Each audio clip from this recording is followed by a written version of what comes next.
So hello guys, कैसे आप सभी लोग। आज हम पढ़ने जा रहे हैं हमारा काइनेटिक थ्योरी ऑफ गैसेस। जल्दी जल्दी से इस चैप्टर को कवर करते हैं। छोटा सा चैप्टर है, इजी सा चैप्टर है, डेरिवेशन बेस्ड चैप्टर है। So let's start. सबसे पहले हम देखते हैं काइनेटिक थ्योरी ऑफ गैसेस होता क्या है। मतलब कि जो हमारी गैस है, आप सभी को पता है, हर डायरेक्शन में मूव करती रहती है, क्योंकि ये कांस्टेंट एक मोशन पर होती है। ठीक है ना। और जो मतलब ये जो गैस होती है, अगर उसकी स्पीड ज्यादा है तो उसकी काइनेटिक एनर्जी भी ज्यादा होगी, स्पीड कम है तो काइनेटिक एनर्जी भी कम होगी। ये हमारा किस किस फैक्टर्स पे डिपेंड करता है। ये डिपेंड करता है हमारे प्रेशर पे, टेम्परेचर पे, नेचर ऑफ गैस पे और डेंसिटी पे। सो ये इन फैक्टर्स पे डिपेंड करता है। हम इसको पढ़ने से पहले कुछ अजम्पशंस पढ़ेंगे हमारी इस चैप्टर की। वो क्या है? Gas consist of tiny particles. जो हमारी गैस है वो स्मॉल पार्टिकल्स की बनी हुई होती है, और जो एक तरह की, जैसे हमारी गैस के मॉलिक्यूल्स है वो एक तरह के ही होंगे, लेकिन जो हमारे नाइट्रोजन के होंगे वो अलग तरीके के होंगे। सो सबके पार्टिकल्स अलग तरीके के होते हैं और शेप पे डिपेंड करते हैं। कुछ का शेप स्पेरिकल, रिजिड, इलास्टिक, इन चीजों पे डिपेंड करता है। कुछ जो हमारी गैस है वो सॉलिड बॉल्स की तरह बिहेव करते हैं, कुछ परफेक्टली इलास्टिक होते हैं। मॉलिक्यूलर साइज इज नेग्लिजिबल, कि जो मतलब कि जो हमारा गैस मॉलिक्यूल्स का साइज है ना, वो नेग्लिजिबल है। हम उसे नहीं मानते हैं, हम उसे जीरो ही मानते हैं, क्योंकि वो उस डिस्टेंस से भी कम होता उस डिस्टेंस से कम होता है जितने गैस के पार्टिकल्स होते हैं। सो हम उसे नेग्लिजिबल मानते हैं। Molecules are in continuous random motion. जो हमारे मॉलिक्यूल्स है वो मैंने आपको बताया कि एक कंटिन्यूस मोशन में, रैंडम मोशन में होते हैं। जो हमारी गैस है वो किसी भी डायरेक्शन में जा सकती है। मीन फ्री पाथ, मतलब कि मीन फ्री पाथ क्या होता है? The distance travelled by a molecule between two successive collisions is called free path. The average of all free path is called mean free path. मतलब कि समझो इस चीज को। मतलब कि जो, अगर ये एक गैस का मॉलिक्यूल है, ये दूसरा गैस का मॉलिक्यूल है, एंड ये जो इसके बीच में जो हम अपना डिस्टेंस देख रहे हैं ना, ये मेरा मुंह, इन दोनों के बीच में एक डिस्टेंस है, तो ये क्या है? ये हमारा फ्री पाथ है। क्योंकि फिर इसके बाद इनका कोलिजन हो सकता है, क्योंकि अगर ये इतना डिस्टेंस कवर कर रहा है तो यहाँ पे तो इसका कोलिजन हो जाएगा, टकराव होएगा इसका। बट ये जो हमारा फ्री पाथ है, जहां पर इस वाले मॉलिक्यूल का कहीं भी टकराव नहीं हो रहा है, कहीं भी कोलिजन नहीं हो रहा, कोलिजन नहीं हो रहा है, तो ये वो है। फिर हमारा आ गया number of collision. Number of collision, जब एक सर्टेन टेम्परेचर एंड प्रेशर पे जो हमारे मॉलिक्यूल्स है वो कोलाइड हो जाते हैं पर यूनिट वॉल्यूम पर, उसे हम नंबर ऑफ कोलिजन्स पर भी ये डिपेंड करता है। और हम ये मानते हैं, हमारी ये असम्पशन है कि मॉलिक्यूल्स के बीच में ना ही तो कोई अट्रैक्शन है, ना ही कोई रिपल्शन है, एंड यहाँ पर ग्रेविटेशनल फोर्स भी एक्ट नहीं कर रही है। हम देखते हैं degree of freedom. Degree of freedom क्या है? The degree of freedom for a dynamic gas dynamic system is no number, ये मैंने नंबर शॉर्ट फॉर्म में लिखा है, number of direction in which it can move freely और the number of the coordinates required to describe completely the position and configuration of the system. इसका simple मतलब क्या है? इसका मतलब है कि कोई भी जो हमारा गैस का पार्टिकल है वो कितने डायरेक्शन में पॉसिबली मूव कर सकता है, रोटेट कर सकता है, ऑक्सीलेट कर सकता है। सो इसका जो मैक्सिमम कह रही हूँ, जो एक गैस का एटलीस्ट होता है ना, कि ये तो इतना तो होएगा ही, इसका डिग्री ऑफ फ्रीडम वो होता है 3, क्योंकि एक एक्स एक्सिस, एक वाई एक्सिस एंड एक जेड एक्सिस। तो अब इसका एक फॉर्मूला होता है, फॉर्मूला इसका F equals to 3n-r। F है जो हमारा वो छोटा है, वो रिप्रेजेंट करता है हमारे डिग्री ऑफ फ्रीडम को, और जो 3n है, जो n है हमारा, वो number of particles in a molecules को रिप्रेजेंट करता है, और जो हमारा r है वो नंबर ऑफ रिलेशंस को रिप्रेजेंट करता है। तो अब हम देखते हैं मोनोएटॉमिक गैसेस। मोनोएटॉमिक गैसेस कौन से होते हैं? जो हमारी हीलियम होती है, आर्गन होती है, ये हमारी मोनोएटॉमिक गैसेस है। तो हम इसका डिग्री ऑफ फ्रीडम कैसे निकालेंगे? जैसे हमारा डिग्री ऑफ फ्रीडम का फॉर्मूला है F=3, जो हमारे इसके number of molecule particle in a molecule है वो 1 है, तो और रिलेशन इसका 0 है तो 0 आ गया। F=3 तो XYZ इसके ये हो गए हमारे डायरेक्शंस। फिर हमारा डाई एटॉमिक गैसेस जैसे O2 N2 H2 Cl2, तो इसमें क्या आ गया, जो इसका रिलेशन है वो 1 है और नंबर ऑफ एटम्स हमारे नंबर ऑफ पार्टिकल हमारे 2 है, तो 6 - 1 5 आ गया। तो इसके क्या है हमारे XYZ क्लॉकवाइज एंटी क्लॉकवाइज ऐसे। फिर आ गया हमारी try atomic gases. Try atomic gases कौन सी गैसेस है, जो नॉन लीनियर गैसेस, इसमें हम दो, एक तो नॉन लीनियर पढ़ेंगे एक लीनियर पढ़ेंगे। नॉन लीनियर कौन सी है, जो ऐसी होती है जैसे H2O, यहाँ पे एक तो O का मॉलिक्यूल एक H का, जो ऐसी जिसकी हम बनाते हैं, जिसको हम ऐसे बनाते हैं, मतलब जिसके बीच में हमारे रिलेशन ऐसा हो, वो जो लीनियर ना हो, वो हो गया हमारा नॉन लीनियर। तो इसका हमारा 6 आ गया। लीनियर का जो CO2 वगैरह है, जैसे इसका ये हमारे लीनियर में है तो हमने इसका देखा तो इसका 7 है। अब हम देखते हैं लो डिफाइनिंग गैस। जैसे हमारा फर्स्ट है चार्लीज लो। चार्लीज लो क्या कहता है, एट कांस्टेंट प्रेशर, मतलब कि कांस्टेंट प्रेशर पे जो हमारा वॉल्यूम है किसी भी गैस का वो डायरेक्टली प्रोपोर्शनल होगा हमारे टेम्परेचर से। मतलब कि अगर वॉल्यूम बढ़ेगी तो टेम्परेचर बढ़ेगा, वॉल्यूम कम होगी तो टेम्परेचर कम होगा। तो इससे ही हम देखेंगे कि v, अगर हमें प्रोपोर्शनैलिटी का साइन हटाना है तो V=KT हो जाएगा। ये हमारा एक कांस्टेंट है। V/T ये कांस्टेंट हो जाएगा। फिर V1/T1 V2/T2, ठीक है ना।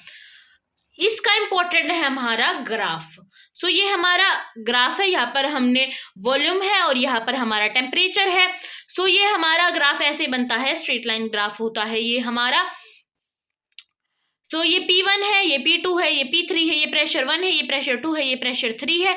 जो हमारा प्रेशर 1 है वो क्या कहते हैं सबसे कम है, प्रेशर 3 सबसे ज्यादा है। प्रेशर 1 सबसे कम क्यों है, क्योंकि जब जो हमारा वॉल्यूम होता है वो ज्यादा होता है तो प्रेशर हमारा कम होता है। अब यहाँ पे देखिए, यहाँ पे वॉल्यूम ज्यादा है तो प्रेशर हमारा कम है, यहाँ पे उस वॉल्यूम उससे कम है तो यहाँ पे उससे कम है प्रेशर। फिर यहाँ पर वॉल्यूम सबसे कम है तो यहाँ पर प्रेशर सबसे ज्यादा होगा। अगर यही लाइंस बैकवर्ड तक पीछे तक जाती है तो ये एक पॉइंट को मीट करती है, वो है हमारा -273, मतलब 273.15 सेल्सियस। ये हमारा केल्विन का ग्राफ था, ये हमारा सेल्सियस का ग्राफ है। और ये जो ये वाला पॉइंट है ये हमारा एब्सोल्यूट 0 पॉइंट है। यहाँ पर जो हमारा वॉल्यूम होती है वो 0 हो जाती है, हमारा जो मोशन है वो भी रुक जाता है। इससे हम यहाँ पर अगर हमारी वॉल्यूम 0 है तो मोशन भी रुक जाएगा।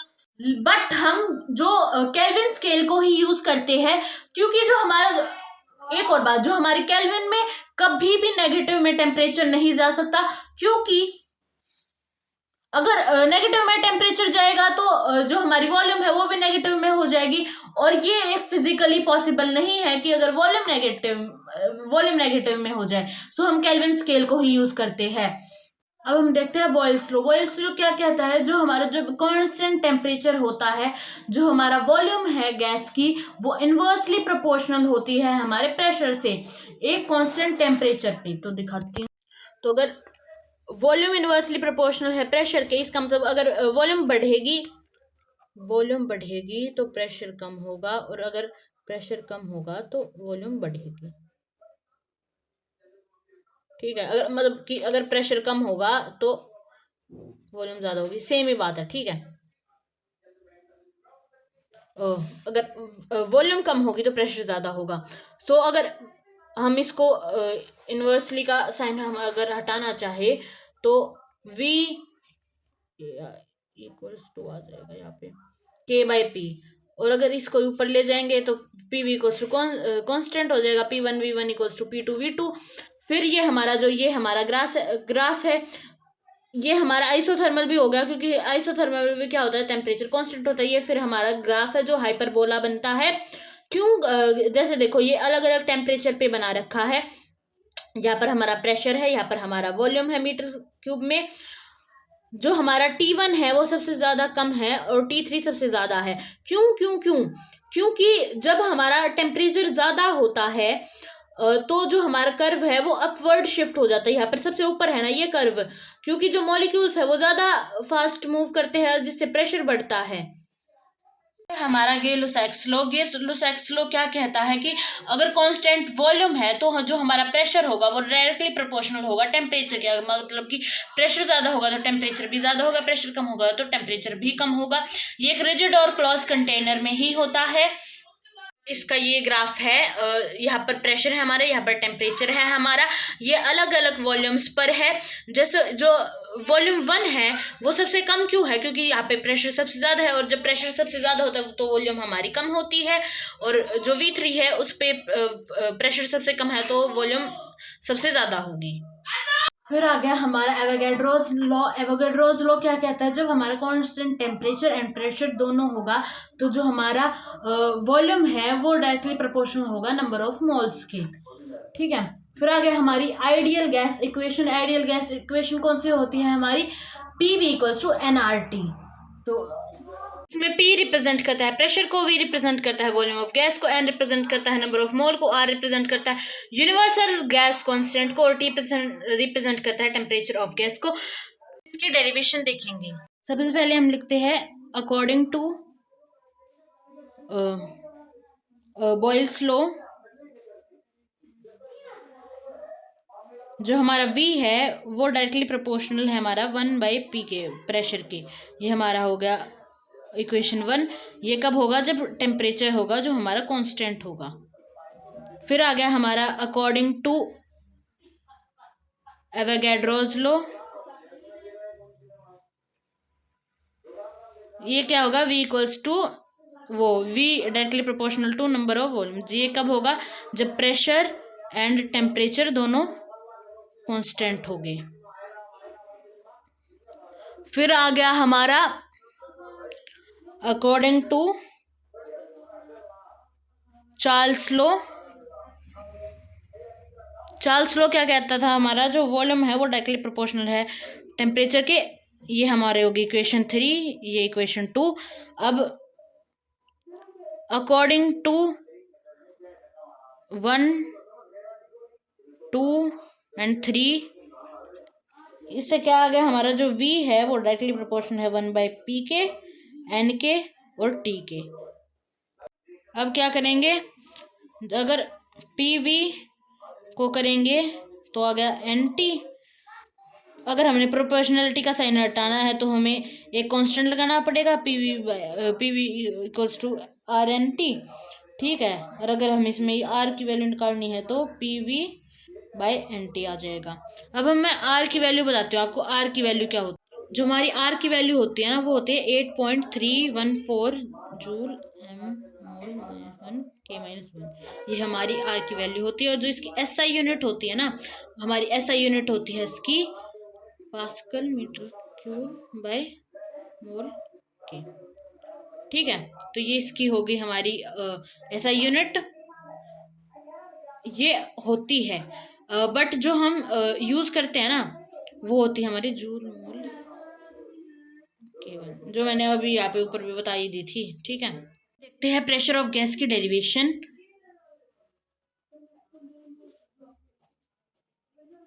ठीक है, जैसे ये हमारा एक क्लोज कंटेनर है। ठीक है, यहाँ पर से भी एक पार्टिकल फोर्स लगाएगा वो भी इतनी होगी, और यहाँ से भी वो उसकी भी वेलोसिटी इतनी होगी उसकी। ठीक है, फिर ये हमारी लेंथ हो गई, और ये एरिया है, तो एरिया तो आपको पता ही है। सो क्या कहते हैं, पहले हम देखते हैं इसका चेंज इन मोमेंटम।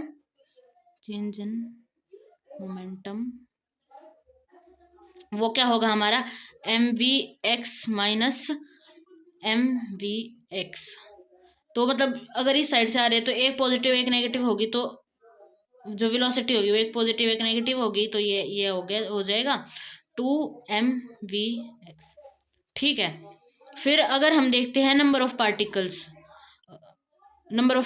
कह रही हूँ, नंबर ऑफ मोल्स, तो नंबर ऑफ पार्टिकल बाय में वॉल्यूम, ये क्या आ गया, n by volume.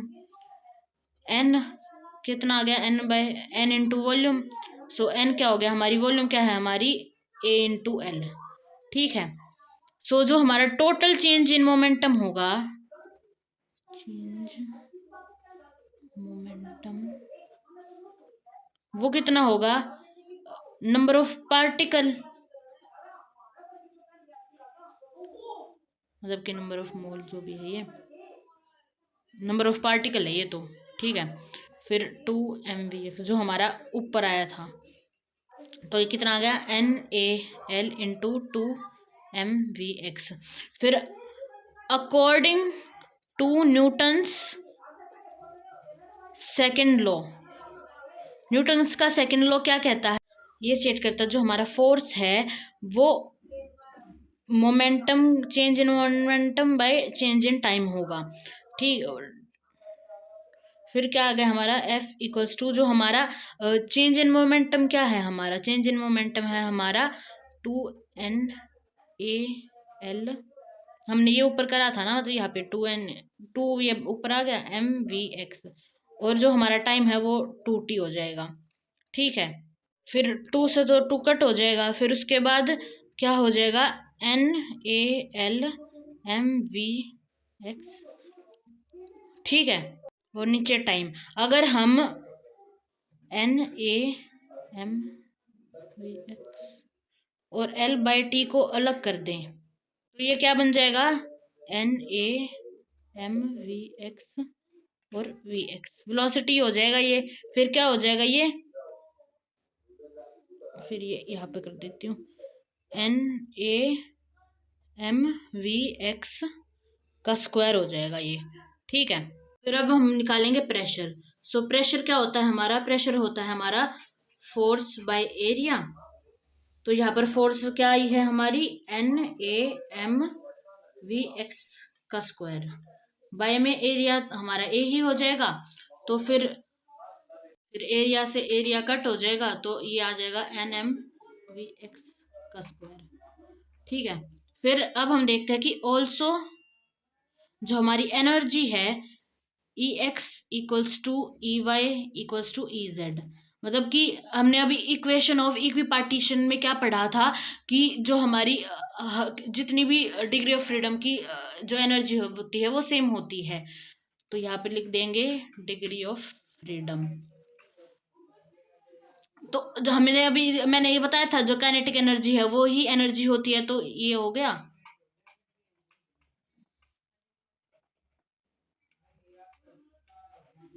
Kinetic energy का फॉर्मूला होता है 1/2 mv²।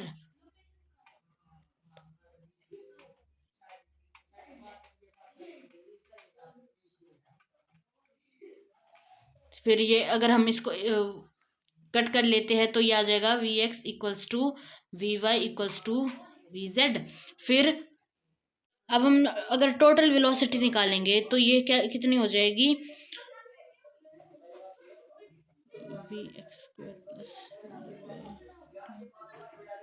प्लस में Vz², ठीक है। यहाँ पे V का स्क्वायर है, V² इक्वल्स टू ये 3Vx² हो जाएगी, क्योंकि ये सारी इक्वली तो है ना, तो इसीलिए। फिर अगर हम, क्योंकि हमें Vx² निकालनी है, तो हम V2/3 इक्वल्स टू Vx² कर देते हैं, ठीक है। तो अभी हमारा प्रेशर का क्या आया था फॉर्मूला, NmVx², मतलब NmVx²। सो हमारी Vx की वैल्यू आ गई है, तो ये क्या हो जाएगा 1/3 Nmv2, ये आ गया हमारा प्रेशर, ठीक है। अब इसमें जो m है वो मास को रिप्रेजेंट करता है ईच पार्टिकल के, जो हमारा n है वो नंबर ऑफ पार्टिकल्स पर वॉल्यूम को रिप्रेजेंट करता है, और ये नेट वेलोसिटी को। अगर ऑल्सो ये तो हमने 1/3 मतलब ये हमने 3 डायमेंशन वाले 3 डिग्री जिसकी डिग्री 3 है उसके लिए करा था, तो P इक्वल्स, अगर हम एक नॉर्मल फॉर्मूला देखें तो ये होगा 1/F mn_v², ठीक है। अब हम देखते हैं relation between temperature and energy of gas. ठीक है, जैसे कि as P equals to 1/3 mnv²। अभी हमने ये देखा है तो इसको इक्वेशन 1 रख लेंगे। फिर PV इक्वल्स टू nRT होता है, ये भी हमें पता है। अगर हम सिर्फ इसमें P की वैल्यू देखेंगे तो NV/RT, ये हमारी इक्वेशन 2 आ गई। अगर हम इसको कंपेयर कर लेंगे तो ये क्या आएगा, 1/3 mnv² इक्वल्स टू NV/RT। ठीक है, अगर हमारा एक मोल ऑफ गैस के लिए है तो ये इससे ये कट हो जाएगा, क्योंकि n क्या होता है, number of particle by volume, और ये भी number of particle by volume ही है। ठीक है, तो ये आ जाएगा 1/3 mv² /RT। अगर हम इसको मल्टीप्लाई कर देंगे LHS को इसकी 2 से, और डिवाइड भी कर देंगे, मल्टीप्लाइंग एंड डिवाइडिंग LHS/2, तो ये क्या हो जाएगा, 2 × 1/3 mv² × 1/2 इक्वल्स टू RT। ठीक है, तो ये पहले तो 2/3 mv² इंटू में, इसको तो हम बाहर ले लेते हैं और इसको 1/2 लिख लेते हैं। ठीक है, इक्वल्स टू RT, मतलब कैसे ही कर लो। तो अब ये होगी हमारी kinetic energy 2/3 KE equals to RT। अब क्या हो गया, kinetic energy equals to RT/3/2, ये आ गया हमारी काइनेटिक एनर्जी। ठीक है, और अगर हम इस काइनेटिक एनर्जी का फॉर्मूला देखें, क्योंकि ये 3/2 ये तो उसके लिए है, 3 डायमेंशन ऑफ फ्रीडम वाले के लिए, इसका आ जाएगा F/2RT। ठीक है, मतलब सिंपल समझ लो कि जहाँ पर 3 आ गया ना, वहाँ पर आपको F लिखना है फॉर्मूले में। तो अब हम देखते हैं कि specific heat CP and CV वाला देखते हैं। अब हम कि क्या कहते हैं, जो हमारा जब CP क्या होता है, CP वो होता है जब प्रेशर हमारा कांस्टेंट होता है। स्पेसिफिक हीट हमारी क्या होती है, हिडन हीट होती है ना, उसे भी नहीं, वो तो लेटेंट हीट होती है। मतलब जिसमें हमारी हीट दिखती है ना कि ये हमारी हीट है, हमारा जो टेम्परेचर है वो बढ़ रहा है, वो होती है हमारी स्पेसिफिक हीट। जब हमारा प्रेशर है वो कांस्टेंट होता है, जब तब हम उसे CP लिखते हैं, एंड जब हमारी वॉल्यूम कांस्टेंट होती है जब हम उसे CV लिखते हैं। तो अब हम इसकी डेरिवेशन देख लेते हैं, मेयर्स रिलेशन की हम डेरिवेशन देख लेते हैं। मीन इसका जो हमारा मेयर्स रिलेशन का जो हमारा रिलेशन है, हम उसकी डेरिवेशन कर रहे हैं। तो लिखते हैं CP एंड CV। जैसे कि हमें पता है जो काइनेटिक एनर्जी है वो एनर्जी ही है, और जो हमारी एनर्जी है उसका फॉर्मूला F/2RT आया है जब टेम्परेचर कांस्टेंट होता है। तो यहाँ पे ये भी लिख देते हैं कि टेम्परेचर कांस्टेंट हो जब। ठीक है, और जो हमारी CV होती है वो क्या होती है, हीट बाय मोल इनटू में टेम्परेचर।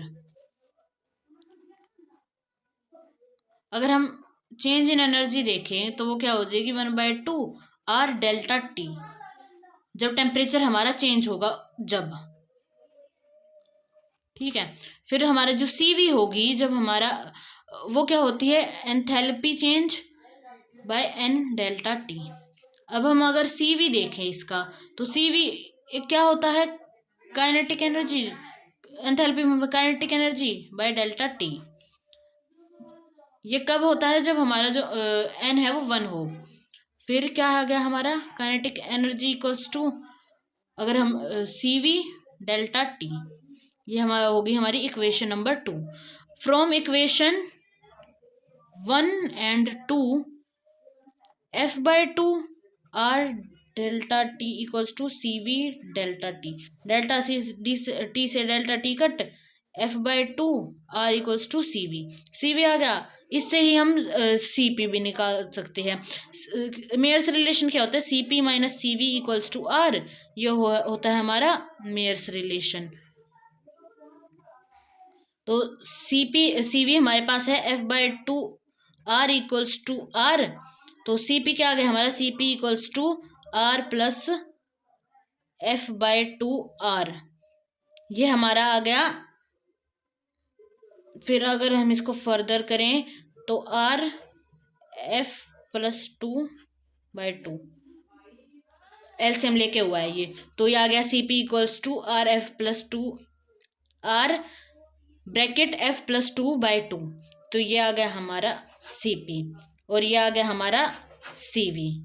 होते हैं हमारे अलग अलग टाइप ऑफ गैसेस के लिए CV और CP, और ये हमारा गामा है।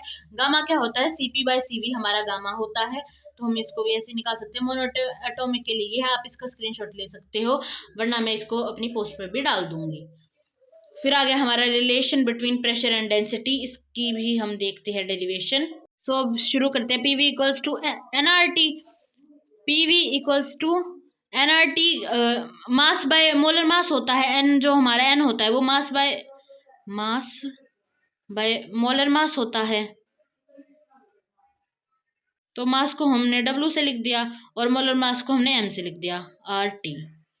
फिर PM ऊपर आ गया, WV ये RT।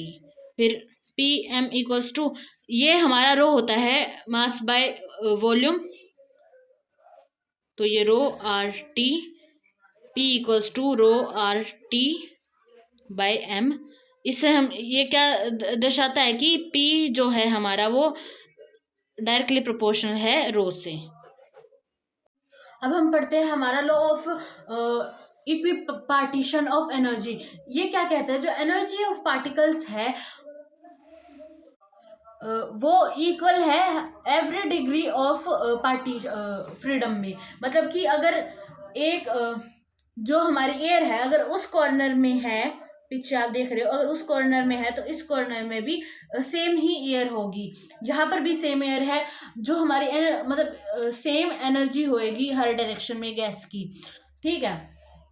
और ये काइनेटिक एनर्जी होगी, जो एनर्जी है वो काइनेटिक एनर्जी ही होगी, क्योंकि जो पोटेंशियल एनर्जी होती है वो जीरो होती है हमारी आइडियल गैसेस में, क्योंकि पोटेंशियल एनर्जी जब होती है जब किसी भी एटम किसी भी मॉलिक्यूल्स के बीच में अट्रैक्शन या रिपल्शन का फोर्स हो। लेकिन हम यहाँ पर क्या मान रहे हैं कि गैसेस के बीच में कोई भी अट्रैक्शन एंड रिपल्शन का फोर्स नहीं होता है। अब हम देखते हैं लॉ ऑफ कॉन्सिनेशन। मतलब कि सिंपली क्या है, जो वॉल्यूम होती है वो सेम होती है हर जगह पर एक कंटेनर में। मतलब कि अगर हमारी अर्थ पर कितने % गैस है, मतलब कौन कौन सी गैसेस है? एक तो नाइट्रोजन है, एक ऑक्सीजन है मेनली, और भी बहुत सारी गैसेस है, बट नाइट्रोजन, ऑक्सीजन और एक कार्बन डाइऑक्साइड होता है। तो इस कमरे में नाइट्रोजन, ऑक्सीजन और कार्बन डाइऑक्साइड का वॉल्यूम कितना होगा? अगर नाइट्रोजन की जो वॉल्यूम है वो 4 है, आई एम जस्ट एज्यूमिंग 4 है, तो ऑक्सीजन की भी और कार्बन डाइऑक्साइड की भी वॉल्यूम होगी वो इस कमरे में सेम होगी, ठीक है। फिर आ गया हमारा velocity of particle for a gas. ये मैं आपको करके दिखाती हूँ। जैसे ये क्या है, ये काइनेटिक एनर्जी है। काइनेटिक एनर्जी का फॉर्मूला 1/2 mv² होता है, और ये भी हमने अभी निकाला था कि F/2 RT होता है काइनेटिक एनर्जी का फॉर्मूला। तो इन्हें कंपेयर करेंगे तो 1/2 से 1/2 कट हो गया, और mv² इक्वल्स टू FRT आ गया। v फिर यहाँ पे सिर्फ v रह गया, तो रूट FRT/m आ गया, जो for 1 mole m equals to molar mass. एक मोल के लिए जो मोल होता है वो जो मोलर मास होता है वो m ही होता है, मतलब, ठीक है। तो फिर क्या आ गया यहाँ पे, जो अगर मोनो एटोमिक है तो √3RT/m। मैंने बताया था जहाँ पर 3 होगा वहाँ पर f आ जाएगा, जहाँ पर f होगा वहाँ पर 3 आ जाएगा, डायटोमिक में 5 आएगा। तो ये यही है। तो अभी हम देखेंगे relation between average kinetic energy and absolute temperature. तो हमारा P है वो है 1/3 nmv² बाय वॉल्यूम है ये, ठीक है। फिर उसके बाद हम ये हमारी इक्वेशन 1 हो गई। फिर आगे हमारा PV equals to NRT, P equals to NRT/V, ये आ गया हमारी इक्वेशन 2। एक मोल के लिए जो हमारा N होता है वो 1 होता है, तो ये आ गया P इक्वल्स टू RT/वॉल्यूम। फिर अगर हम कंपेयर करते हैं हमारी इक्वेशन 1 एंड 2 को, तो आ गया हमारा 1/3 nmv² बाय में वॉल्यूम इक्वल्स टू RT/वॉल्यूम। तो वॉल्यूम से वॉल्यूम कट हो गया। फिर आ गया फिर उसके बाद हम अगर मल्टीप्लाई कर देंगे बोथ साइड को, बोथ साइड बाय 1/2, तो 1/2 mv² इंटू में n/3 equals to RT 1/2 RT। ठीक है, फिर ये तो हो गया यहाँ पर काइनेटिक एनर्जी, हम इसको वहाँ पर ले जाएंगे RT, और यहाँ पे आ जाएगा, यहाँ पे n लिख लेते हैं, यहाँ पे 3/2, फिर kinetic energy equals to R/n हमारा हो जाता है KB। KB क्या है? KB है हमारा बोल्ट्जमैन कांस्टेंट, तो ये आ जाएगा T 3/2। KB है हमारा बोल्ट्जमैन कांस्टेंट जो होता है R/NA। ठीक है, तो ये हमारा N ही है, और जो KB की जो हमारी वैल्यू होती है वो होती है 1.38 N0 - 23 जूल पर केल्विन। ठीक है, हमारी रिलेशन आ गया average kinetic energy and absolute temperature का। अब हम देखते हैं हमारा last topic, variation of real gas from ideal gas. मतलब कि जो हमारे वंडरवाल थे उन्होंने ऑब्जर्व करा था कि उन्होंने जो हमारी आइडियल गैस इक्वेशन है उन्हें नॉर्मल गैसेस में अलग अलग प्रेशर और टेम्परेचर और वॉल्यूम पे अलग अलग कंडीशंस पे ग्राफ बना के ट्राई करके देखा था, बट क्या हुआ दिखाती हूँ। जैसे अगर हमारा PV है, अगर वो कांस्टेंट है तो हमारा एक स्ट्रेट ग्राफ बनना था, यहाँ से लाइन ऐसे आनी थी, बट हमारा हाइपरबोला ग्राफ बना, नहीं हुआ ना। ठीक, फिर अगर हमारा P अगर इनवर्सली प्रोपोर्शनल है 1/v से, तो फिर हमारा ऐसा हाइपरबोला ग्राफ बनना था, बट वो भी नहीं बना, ऐसे ऐसे ग्राफ बने अलग अलग प्रेशर पे। फिर ऐसा हो क्यों रहा है? ऐसा इसलिए होता है, मतलब तो इससे क्या साबित हुआ कि जो हमारा PV कांस्टेंट है और ये हमारा P इनवर्सली प्रोपोर्शनल है वॉल्यूम से, ये चीज हमारी जो रियल गैसेस है उनके ऊपर क्यों नहीं लगता? ये कब लगता है? जो हमारा आइडियल गैस वाली इक्वेशन है ये सिर्फ कब लगती है? जब लो प्रेशर हो और हाई टेम्परेचर हो, सिर्फ उस टाइम ही लगता है हमारा ये ऐसा क्यों आ रही है? हमारी डेविएशंस क्यों आ रही है? एक तो इंटरमोलिकुलर अट्रैक्शन, हमने इंटरमोलिकुलर अट्रैक्शन को तो जीरो माना ही नहीं है। सबसे पहले अजम्पशन में यही तो बताया गया था। फिर हमारी वॉल्यूम ऑफ मॉलिक्यूल की वॉल्यूम ऑफ मॉलिक्यूल भी हमने जीरो मानना है, लेकिन जो रियल गैसेस में होता है ना, वो मॉलिक्यूल का जो स्पेस होता है वो तो लेता है वो तो अपना, बट हमने तो नहीं माना ना। तो ये दो हमारे रीजंस हो गए।